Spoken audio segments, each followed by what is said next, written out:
औज़ुबिल्लाहिमिनश्शैतानिर्रजीम बिस्मिल्लाहिर्रहमानिर्रहीम अल्लाहुम्मा सल्लि अला मुहम्मदिन व अला आलि मुहम्मदिन कमा सल्लैता अला इब्राहीम व अला आलि इब्राहीम इन्नका हमीदुम मजीद अल्लाहुम्मा बारिक अला मुहम्मदिन व अला आलि मुहम्मदिन कमा बारकता अला इब्राहीम व अला आलि इब्राहीम इन्नका हमीदुम मजीद। अल्लाह ताला कुरान पाक की सूरत नंबर 4 सूरत निसा की आयत नंबर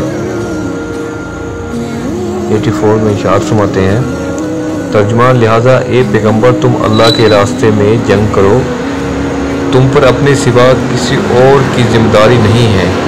हाँ, मोमिनों को तरगीब देते रहो, कुछ बाइद नहीं कि अल्लाह काफिरों की जंग का जोर तोड़ दे और अल्लाह का जोर सबसे ज़्यादा ज़बरदस्त है और इसकी सज़ा बड़ी सख्त है।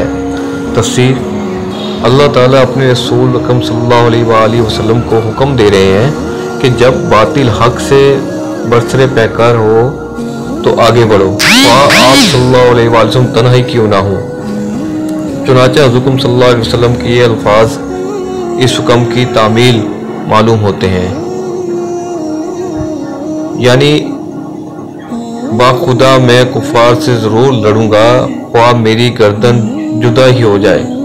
इससे ये भी मालूम हुआ कि अगर किसी कार खैर में इसका कोई मावन भी ना हो तो उसे के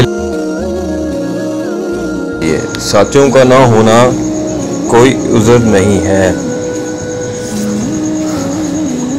दोस्तों, आपने याद सुनी आजकल के जो हालात हैं, एक हदीस भी है, सोचा मैं आपसे बयान करता जाऊँ कि जालिम हुक्मरान के खिलाफ कलमे हक कहना भी जहाद है। तो और आजकल वैसे भी सोशल मीडिया का ज़ोर है। बस रिक्वेस्ट थी आपसे कि आयत पढ़ी है, आप जो भी गलत चीज़ देखते हैं, कुछ भी देखते हैं, वो दीन ईमान के ख़िलाफ़ है तो बोलें ज़रूर।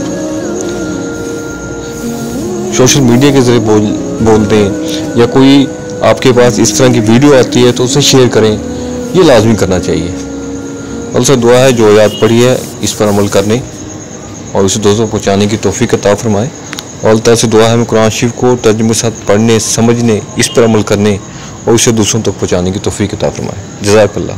Please subscribe.